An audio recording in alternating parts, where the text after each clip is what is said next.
जय हिंद। देखेंगे बेटा आज क्लास 12 की केमिस्ट्री और क्लास 12 की केमिस्ट्री के में समझेंगे बेटा चैप्टर नंबर 1।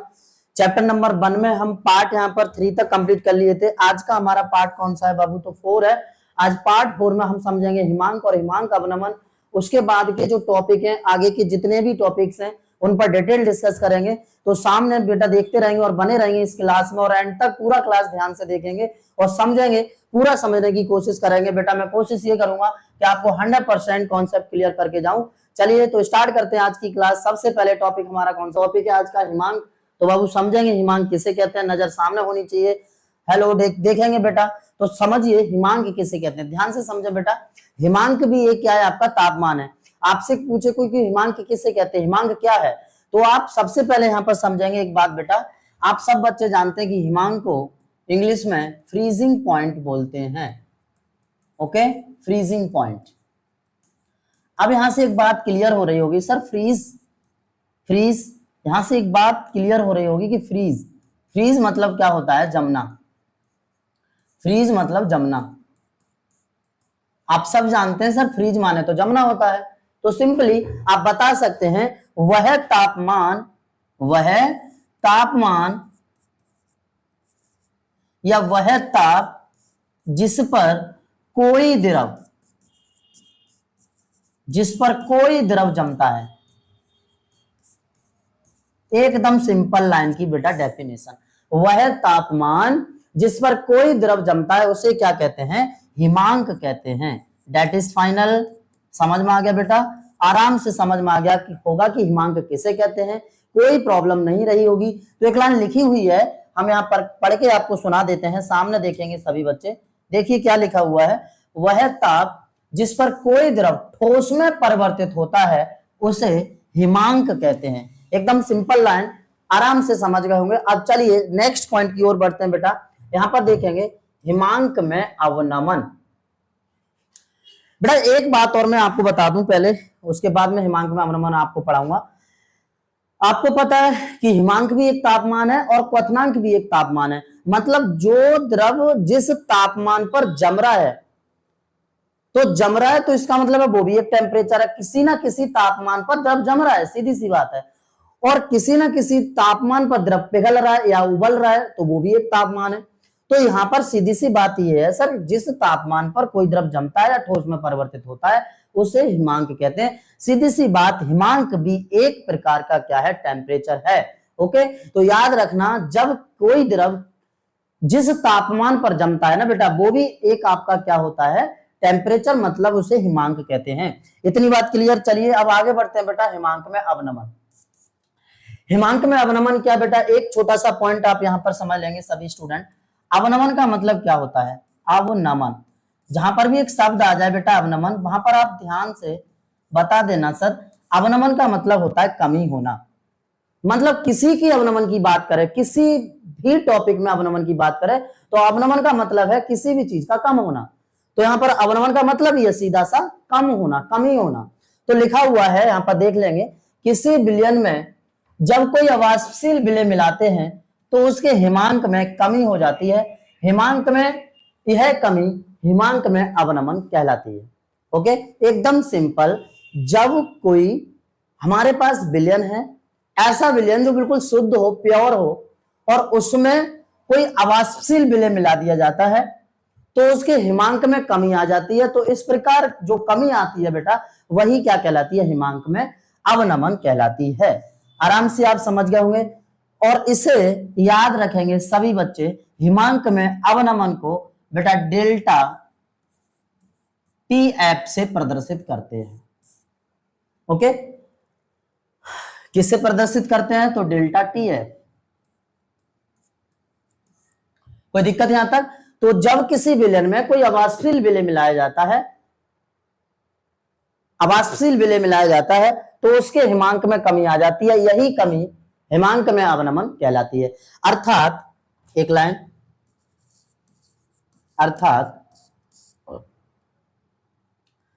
हिमांक में जो कमी होती है बेटा डेल्टा TF, वह मोलर सांद्रण के समानुपाती होती है। इतनी बात और याद रखेंगे। तो डेल्टा TF बराबर यहां से कांस्टेंट हटाएंगे तो यहां से कोई कांस्टेंट आ जाएगा, वो होगा बेटा यहाँ पर के एफ। और ये के एफ क्या है, अभी मैं आपको सारी बातों के बारे में लिखूंगा, के एफ इंटू एम। ओके, तो डेल्टा टी एफ, आप सब बच्चे जानते हैं कि एम बराबर क्या होता है, आप पढ़ के आए हैं इससे पहले। एम स्मॉल एम मतलब मोललिटी यानी मोललता, और मोललता का फॉर्मूला सब बच्चों को पता है कि क्या होता है बेटा मोललता का फॉर्मूला, तो आप यहां पर बता सकते हैं W B into 1000 upon W A into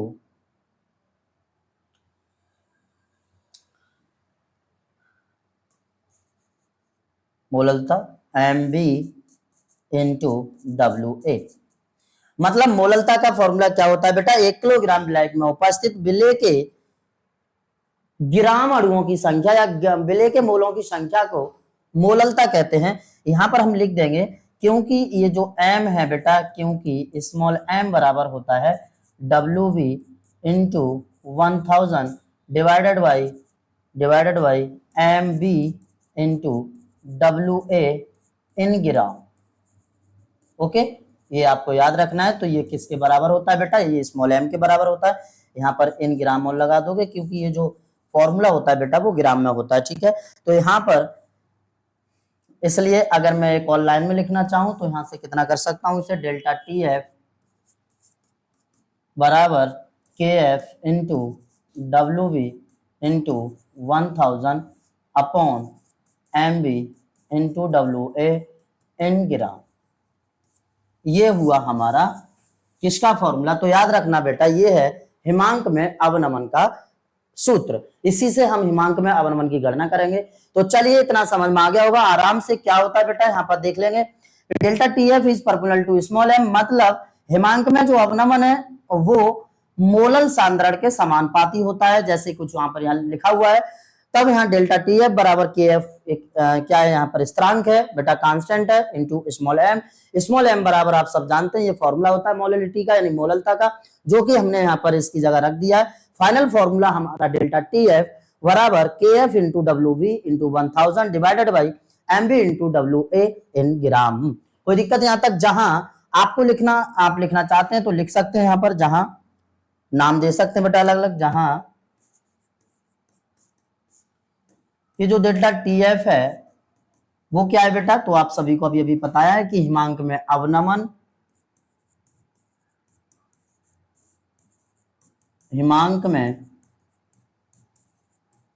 अवनमन और के एफ, तो के एफ क्या है बेटा, के एफ है अवनमन स्थिरांक, अवनमन स्थिरांक याद रखेंगे सब बच्चे। और डब्ल्यू बी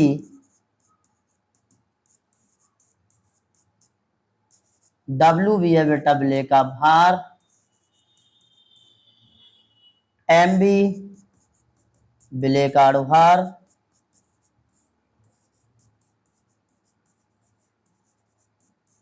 ओके, और बाकी डब्ल्यू ए बराबर है बेटा विलेय का भार।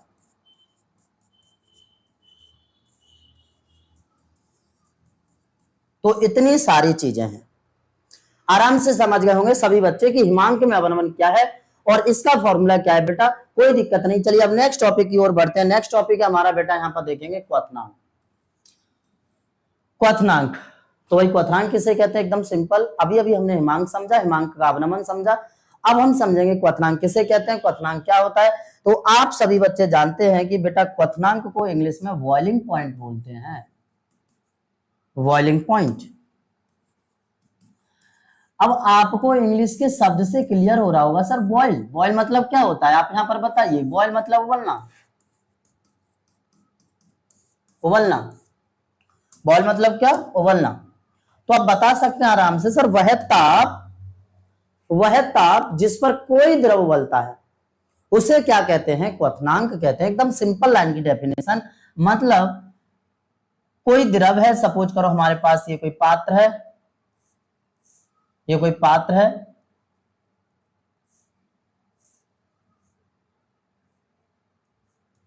और इस पात्र में हमने ये द्रव को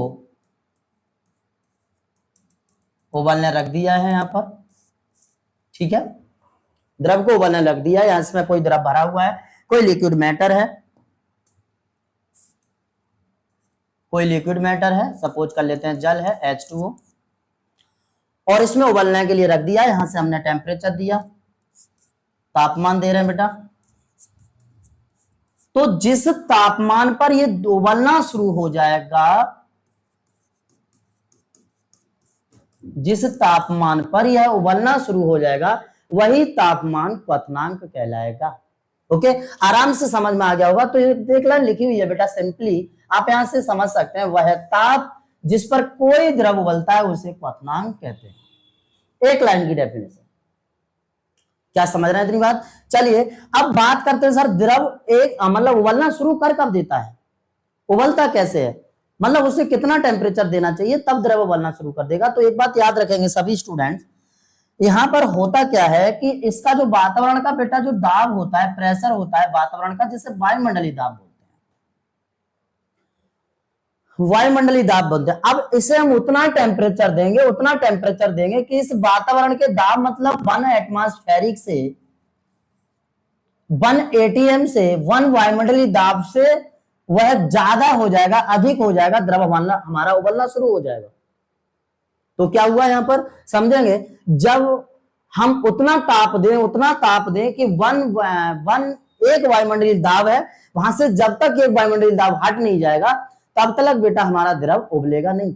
और उबलना द्रव जब ही शुरू होगा जब वहां से जो वातावरण का दाब है, उसका जो प्रेशर उस पर लग रहा है, जब तक वो दाब हट नहीं जाएगा वहां से तब तक नहीं उबलेगा। और उबलना शुरू हो जाएगा, जैसे ही वो हट जाएगा वैसे ही उबलना शुरू हो जाएगा।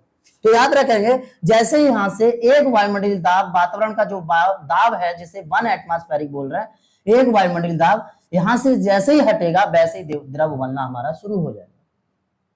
तो वही ताप क्या कहलाता है, क्वथनांक कहलाता है। एकदम सिंपल लाइन लिखा हुआ है यहाँ पर, और दूसरी एक लाइन और लिख दी है मैंने बेटा यहाँ में, आप यहाँ पर देखेंगे, वह ताप जो एक वायुमंडलीय दाब से अधिक हो जाता है उसे क्वथनांक कहते हैं। ऐसे भी बोल सकते हैं आप, मतलब एक वायुमंडलीय दाब जिस समय हट जाएगा द्रव उबलना शुरू हो जाएगा। जैसे ही एक वायुमंडलीय दाब हटा अपने वातावरण का, जो एक वायुमंडलीय दाब है उस पर जो प्रेशर दे रहा था, जो दबाव डाल रहा था, द्रव को उबलने नहीं दे रहा था, हमने तापमान नीचे से दिया, वायुमंडलीय दाब वहां से हटा, वैसे द्रव उबलना शुरू हो गया। तो कोई दिक्कत यहां तक समझ गए होंगे आराम से। वह ताप जिस पर कोई द्रव उबलना शुरू हो जाता है, कोई द्रव उबलता है, तो उसे क्या कहते हैं, क्वथनांक कहते हैं। कोई दिक्कत यहां तक? चलिए अब नेक्स्ट बेटा यहां पर है हमारा क्वथनांक का उन्नयन। देखिए एक बात तो याद रखेंगे, ये जितने भी टॉपिक्स हैं मोस्ट इंपोर्टेंट टॉपिक्स हैं, इन पर ज्यादा कमांड करनी चाहिए बेटा आप लोगों को, और ध्यान पूर्वक समझेंगे। ये अणुसंख्य गुण धर्म के पार्ट है, अणुसंख्य गुण धर्म के ये क्या है बेटा, गुण है, इनको हमें ध्यान से समझना है। Very very most important topics है, यहां से बोर्ड एग्जाम में क्वेश्चन जरूर आता है, ये बात याद रखें। तो चलिए समझते हैं कि क्वथनांक में उन्नयन क्या है बेटा। एक बात बताएं, सबसे पहले एक छोटी सी बात आप समझ लीजिए कि क्वथनांक में उन्नयन को डेल्टा टीवी से प्रदर्शित किया जाता है। डेल्टा टीवी मतलब बी का मतलब वॉइल, और टीवी का टेम्परेचर, यहां पर आप देख रहे हैं टी का टेम्परेचर, डेल्टा टी मतलब वहां पर उन्नयन, वृद्धि, उन्नयन। एक बात और समझ लें बेटा, यहां पर जो उन्नयन शब्द है, उन्नयन जो शब्द है, उन्नयन का मतलब है बेटा वृद्धि का होना। बस इतनी बात बिठा लीजिए माइंड में कि अवनमन होगा, यदि अवनमन पड़ रहा है तो वहां कमी हो रही है, और उन्नयन पड़ रहा है तो वहां वृद्धि हो रही है, ये बात आप याद रखें, ठीक है। तो उन्नयन का मतलब क्या होता है बेटा, वृद्धि का होना। यहां लिखा हुआ एक लाइन देखेंगे, जब किसी विलयन में कोई आवासशील विलय मिलाते हैं या मिलाया जाता है तो उसके वाष्प दाब में वृद्धि हो जाती है। क्वथनांक में यह वृद्धि क्वथनांक में उन्नयन कहलाती है। क्या हुआ बेटा, जब किसी विलयन में कोई आवासशील विलय मिलाते हैं तो उसकी क्वथनांक में वृद्धि हो जाती है। क्वथनांक में यह वृद्धि क्वथनांक में उन्नयन कहलाती है, क्वथनांक का उन्नयन कहलाती है। इसे डेल्टा टीवी से प्रदर्शित करते हैं, जो कि अभी अभी मैंने जस्ट आपको बताया। कोई दिक्कत यहां तक समझ रहे हैं सभी स्टूडेंट्स? और बेटा यदि समझ में आ रहा है तो वीडियो को लाइक कर दीजिए, जल्दी से चैनल को सब्सक्राइब भी कर लीजिए और वीडियो को शेयर भी कर देंगे। चलिए तो आगे देखते हैं बेटा। यहाँ पर एकदम सिंपल मैं डेफिनेशन लेके आता हूँ और एकदम सिंपल लैंग्वेज में आपको समझा रहा हूँ, बस ध्यान पूर्वक समझेंगे सभी स्टूडेंट। तो देखेंगे बेटा यहाँ पर क्या बोले, जब किसी विलेय में कोई आवासशील विलेय मिला दिया जाता है तो उसके क्वथनांक में वृद्धि हो जाती है। अभी बताए थे, उन्नयन मतलब वृद्धि, सीधी सी बात है, और वृद्धि हो रही है तो वह वृद्धि क्वथनांक में उन्नयन कहलाएगी। इसे डेल्टा टीवी से प्रदर्शित करेंगे। अर्थात यहां पर क्या है, इसका फॉर्मूला देख लेते हैं बेटा। अर्थात delta TV is proportional to small M. तो डेल्टा टीवी बराबर केबी, केबी यहां पर क्या है, इन सारी बातों पर अभी डिस्कस करेंगे, into small M. Small M यहां पर क्या है बेटा, मोललता, तो मोललता का फॉर्मूला लगा दोगे, small m equal to W V into 1000 upon M B into W A in gram. Okay, बार बार बताने की कोई जरूरत नहीं है, सिंपल आपको पता है मोललता का फॉर्मूला क्या होता है। तो चलिए यहां पर m की वैल्यू को पुटअप कर दीजिए। सो डेल्टा टीवी बराबर K B into W B into 1000 upon M B into W A और इन ग्राम। ठीक है, आगे नेक्स्ट क्या लिख सकते हैं इसे फाइनली, तो इसे लिख सकते हैं delta TV into K B और W B into 1000 upon M B into W A in gram. बेटा ये हुआ हमारा सूत्र क्वथनांक का उन्नयन का। ओके, क्वथनांक में उन्नयन की गणना कुछ इस प्रकार करेंगे, कुछ इस सूत्र से किया जाएगा। तो चलिए जहां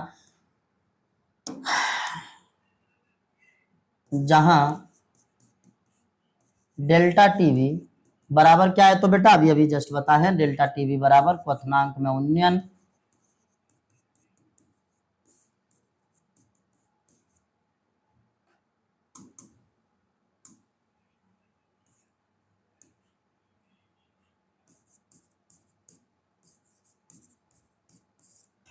और यहां पर केबी, केबी क्या है, तो बेटा याद रखोगे ये उन्नयन स्थिरांक है।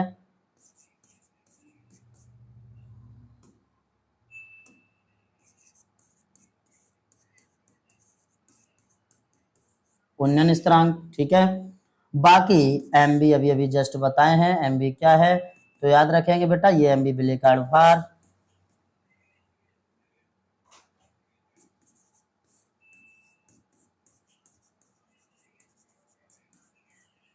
डब्ल्यू वी क्या है बेटा, विलेय का भार यानी विलेय की मात्रा, विलेय पदार्थ की मात्रा या विलेय का भार कुछ भी लिख सकते हैं बेटा, कोई प्रॉब्लम नहीं है। बाकी डब्ल्यू ए बराबर है विलायक का भार।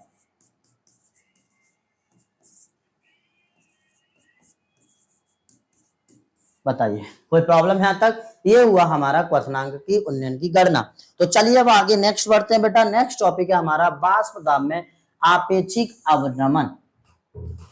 समझेंगे बेटा वाष्प दाब में आपेक्षिक अवनमन क्या है, किससे कहते हैं वाष्प दाब में आपेक्षिक अवनमन, एकदम सिंपल लैंग्वेज में। तो अभी हमने जस्ट बताया है आपको, अवनमन का मतलब क्या होता है, कमी का होना। तो वाष्प दाब में आपेक्षिक अवनमन क्या होगा, जब किसी विलयन में कोई अवाष्पशील विलेय मिला दिया जाता है तो उसके वाष्प दाब में कमी हो जाती है। बेटा ध्यान से समझो, अगर हम हिमांक में अवनमन पढ़ रहे हैं तो हिमांक में कमी हो रही है, वाष्प दाब में अवनमन पढ़ रहे हैं तो वाष्प दाब में कमी हो रही है, क्वथनांक में उन्नयन पढ़ रहे हैं तो क्वथनांक में वृद्धि हो रही है। बस इतनी बात बिठा लीजिए माइंड में। तो यहां पर क्या है, वाष्प दाब में आपेक्षिक अवनमन मतलब जब किसी विलायक में कोई अवाष्पशील विलेय मिलाया जाता है तो उसके वाष्प दाब में कमी आ जाती है। वाष्प दाब में यह कमी वाष्प दाब में आपेक्षिक अवनमन कहलाती है। क्या बात आ रही समझ में? इतनी सी बात क्लियर बेटा सबको? तो एकदम सिंपल लाइन की डेफिनेशन है बेटा, यहां पर आपको समझ में आ गया होगा कि वाष्प दाब में आपेक्षिक अवनमन क्या है। तो एक बार और मैं आपको दोहरा रहा हूं बेटा, जब किसी शुद्ध विलायक में कोई अवाष्पशील या अशुद्ध विलेय मिला दिया जाता है तो उसके वाष्प दाब में कमी आ जाती है। वाष्प दाब में यह कमी वाष्प दाब में आपेक्षिक अवनमन कहलाती है। राइट, तो चलिए आगे नेक्स्ट बढ़ते हैं बेटा। ये एक लाइन की डेफिनेशन है, इसे नोट कर लेंगे और समझ लेंगे अच्छी तरीके से। स्क्रीनशॉट भी लेते चलेंगे साथ साथ, जिससे कि कोई भी समस्या ना हो। ठीक है, तो चलें बेटा, अब नेक्स्ट समझते हैं परासरण। Very very most important topic परासरण। समझेंगे भाई परासरण किसे कहते हैं। तो बेटा एक छोटी सी लाइन में आपको पहले यहां पर समझा दूं, उसके बाद में बताऊंगा परासरण क्या है। देखिए हमारे पास एक पात्र है कोई, सपोज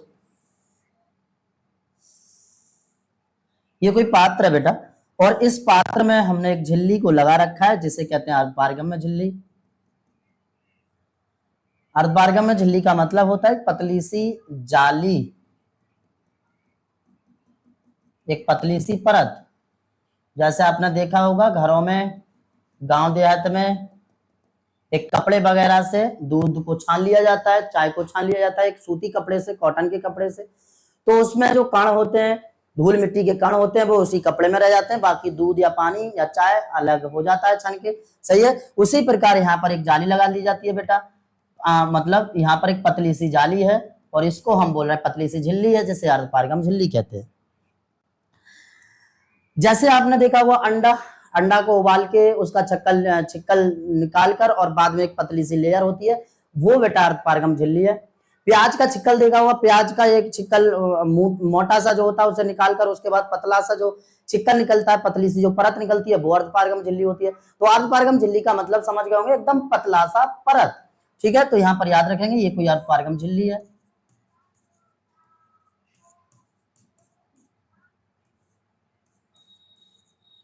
अर्धपारगम्य झिल्ली, ओके, ये अर्धपारगम झिल्ली। बेटा अर्धपारगम झिल्ली को इसमें लगा दिया जाता है तो क्या किया जाता है, यहां पर देखेंगे कि इसमें एक साइड विलयन को भर दिया जाता है,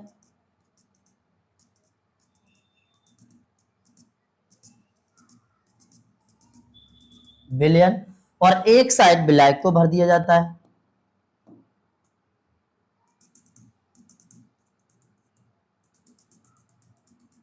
अर्धपारगम झिल्ली से पृथक कर देते हैं ना दोनों को, विलायक को और विलयन को।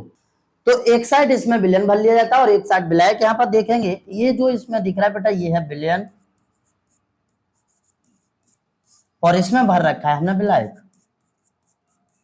अब होगा क्या, होगा ये कि बेटा जब विलयन को अर्धपारगम्य झिल्ली द्वारा विलायक से पृथक रखा जाता है तो विलायक की अणुएं विलयन की ओर गति करने लगती हैं।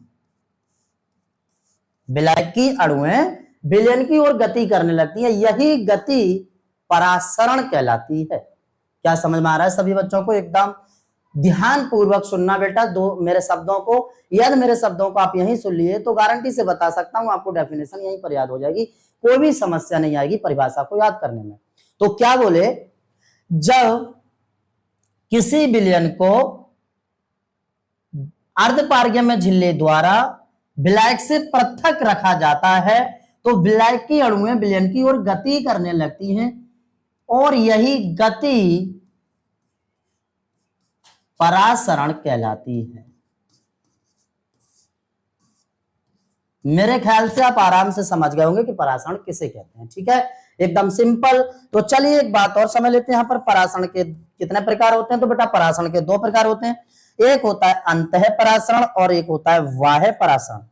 याद रखेंगे, एक अंतः परासरण और एक बाह्य परासरण।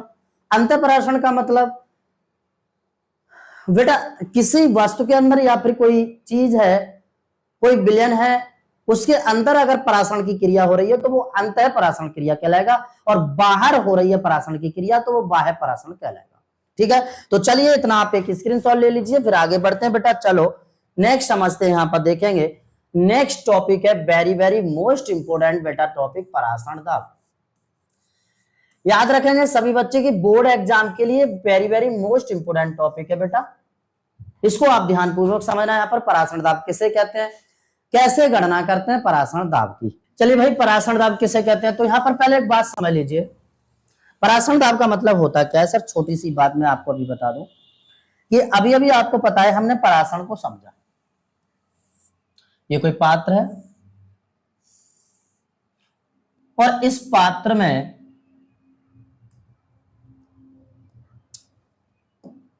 हमने अर्ध पारगम्य झिल्ली को लगा रखा है,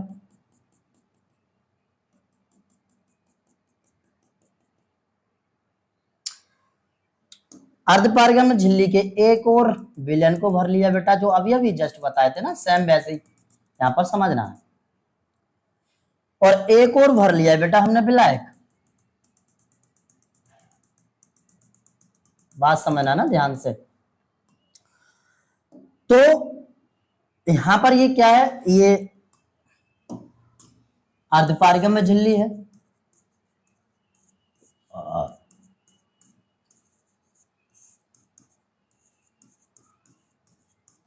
अर्धपारगम्य झिल्ली,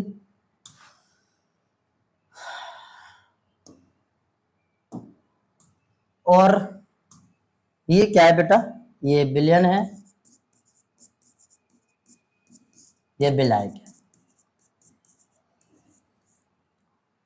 तो यहां पर हम करते क्या है कि एक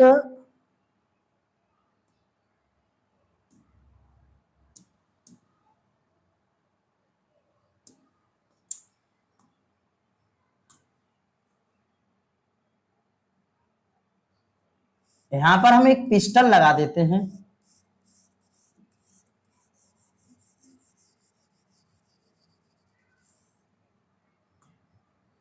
जो क्या करती है बेटा, ऊपर से दबाव डालती है, मतलब प्रेशर डालती है।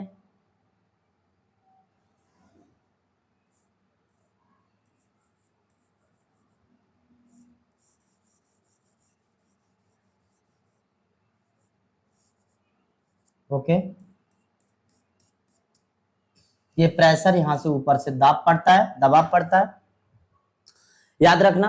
तो होता क्या है कि परासरण दाब एकदम सिंपल लाइन में समझें तो आराम से समझ जाएंगे। आप देखिए, परासरण की क्रिया को रोकने के लिए जितना दाब लगाया जाता है उसे ही परासरण दाब कहते हैं। परासरण दाब की क्रिया को रोकने के लिए जितना दाब लगाया जाता है बेटा उसे ही क्या कहते हैं, परासरण दाब कहते हैं। बताओ समझ में आया, एकदम सिंपल लाइन है परासरण दाब की। तो क्या बोले, परासरण की क्रिया को रोकने के लिए उस पर लगाया गया वह अतिरिक्त दाब जो उसे परासरण से रोकता है उसे परासरण दाब कहते हैं। इसे पाई से प्रदर्शित करते हैं, याद रखना बेटा। इसे किससे प्रदर्शित करते हैं, तो पाई से प्रदर्शित करते हैं। एक लाइन में मैंने अभी अभी यहां पर बोला, आप समझ गए होंगे सभी स्टूडेंट। क्या बोला बेटा, मैंने बोला कि परासरण की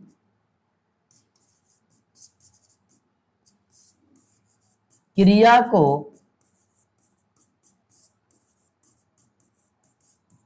रोकने के लिए जितना दाब लगाया जाता है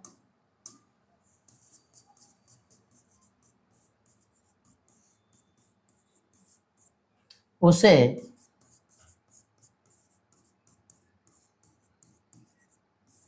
परासरण दाब कहते हैं। बताओ समझ में आया, तो एकदम सिंपल लाइन डेफिनेशन है बेटा। अभी अभी हमने समझा था ना यहाँ पर कि ये विलयन है और विलायक की अणुएं विलयन की ओर गति करने लगती हैं, विलायक की अणुएं विलयन की ओर गति करने लगती हैं, यही गति परासरण कहलाती है। अब इस गति को रोकने के लिए, ये जो विलायक की अणुएं विलयन की ओर ना आ पाए, इस गति को रोकने के लिए जितना दाब लगाया जाता है उसे परासरण दाब कहते हैं। सिंपल सी लाइन, एकदम सिंपल सी परिभाषा आप याद रख सकते हैं और इससे पाई से प्रदर्शित करते हैं। That is final. समझ में आ गया तो जल्दी से स्क्रीनशॉट ले लीजिए और आगे बढ़ते हैं बेटा। यहां पर समझते हैं नेक्स्ट। अब देख लेते हैं इसका फॉर्मूला, तो फॉर्मूला पर पहुंचते हैं बेटा। यहां पर समझेंगे, अर्थात वान ठाप के नियमानुसार आदर्श गैस समीकरण से। बेटा वान ठाप ने आदर्श गैस समीकरण दिया, क्या था आदर्श गैस समीकरण? इस समीकरण को हम यहां पर समझ लेते हैं, क्योंकि पीवी बराबर एनआरटी। बेटा याद रखना कि आदर्श गैस समीकरण होता है पीवी बराबर एनआरटी। यहां पर पी क्या है तो आप यहां पर देख रहे हैं बेटा, पी है परासरण दाब, ओस्मोसिस प्रेशर, मोल एन यहां पर बेटा यहां पर लिख दे रहा हूं ना, ये पी है परासरण दाब, मोल है बेटा एन, आयतन है यहां पर वी, और आदर्श गैस समीकरण नियतांक है यहां पर आर, परम ताप है बेटा टी, और मोलरिटी आगे पढ़ेंगे कि मोलरिटी यहां पर क्या है।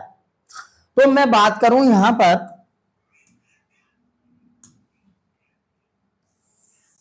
देखेंगे, इसलिए पीबी बराबर एन को हम लिख सकते हैं बेटा W upon M into R T. यहां से बेटा हमें निकालना है P, तो this is imply that P निकालेंगे तो B चला जाएगा इधर, तो क्या हो जाएगा W R into T upon M into V. कुछ इस फॉर्मूले से भी निकाल सकते हैं बेटा परासरण दाब, याद रखेंगे आप सब, ठीक है। तो ये भी एक परासरण दाब निकालने का फॉर्मूला होता है। अब मैं बात करूं यहां पर या दूसरा फॉर्मूला मैं आपको बताऊं बेटा, याद रखेंगे, या पाई वान ठाप के नियमानुसार वान ठाप ने क्या बताया कि विलयन की सांद्रता उसके परासरण दाब के समानुपाती होती है स्थिर ताप पर। स्थिर ताप पर किसी विलयन की सांद्रता उसके परासरण दाब के समानुपाती होती है। ओके, यहाँ पर टेम्परेचर है वो बेटा स्थिर है, दिखाई नहीं दे रहा है, शो नहीं हो रहा है, लेकिन है। तो यहाँ पर देखेंगे this is imply that pi equal to, यहां पर जब ये कांस्टेंट हटाते हैं तो बेटा कांस्टेंट आ जाता है C, तो है ये हमारा यहाँ पर आ जाता है S इंटू टी इंटू सी। टी क्यों आ गया? तो टी यहाँ पर क्या था बेटा स्थिरता। तो देखेंगे पाई बराबर, इसे जब सीधा लिखेंगे तो यहां से इतना भी लिख सकते हैं CST। एकदम सिंपल सा फॉर्मूला, आप इस फॉर्मूले के माध्यम से भी परासरण दाब की गणना कर सकते हो, एकदम सिंपली। अब यहां पर देखेंगे जहां पाई क्या है तो बेटा याद रखेंगे परासरण दाब, ओके, और C क्या है तो C है बेटा सांद्रता, मोलर सांद्रता, और S क्या है तो S है यहां पर नियतांक, आदर्श गैस नियतांक, और यहां पर T क्या है तो बेटा T है परम ताप। आप इस फॉर्मूले के माध्यम से या इस फॉर्मूले के माध्यम से परासरण दाब की गणना कर सकते हो, नो प्रॉब्लम, आराम से कर सकते हो, कोई भी दिक्कत नहीं आनी है। और अधिकांशतः मैं बताऊं कि इस फॉर्मूले से ज्यादा बेटर रहेगा आपको परासरण दाब ज्ञात करना, एकदम सिंपल। तो समझ गए होंगे सभी बच्चे कि परासरण दाब को ज्ञात करने का फॉर्मूला क्या होता है, किन किन मतलब यहाँ पर ये जो P है, V है, W है, M है, R T है, इनको क्या क्या कहते हैं, सारी बातें लिखी हुई है। आप इसका भी एक स्क्रीनशॉट ले लीजिए जल्दी से। चलो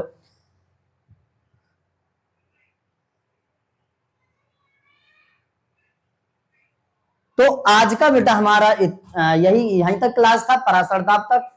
आगे हम नेक्स्ट क्लास में लेके आएंगे जो हमारा टॉपिक इस चैप्टर से रह चुका है उसे, और कंप्लीट नेक्स्ट क्लास में से अपने चैप्टर को कंप्लीट करेंगे। आज मैं यकीन के साथ कह सकता हूं कि आपको आराम से समझ में आया होगा। अगर बेटा समझ में आया तो वीडियो को लाइक कर दीजिए, चैनल को सब्सक्राइब कर लीजिए प्लीज, और वीडियो को शेयर भी कर देंगे सभी बच्चे, और पढ़ते रहेंगे एकदम बिंदास तरीके से, मस्ती से, लगन के साथ। बोर्ड एग्जाम की बेटर तैयारी करनी है सभी को। चलिए आगे अब नेक्स्ट क्लास में आएंगे, आज के लिए इतना ही। जय हिंद।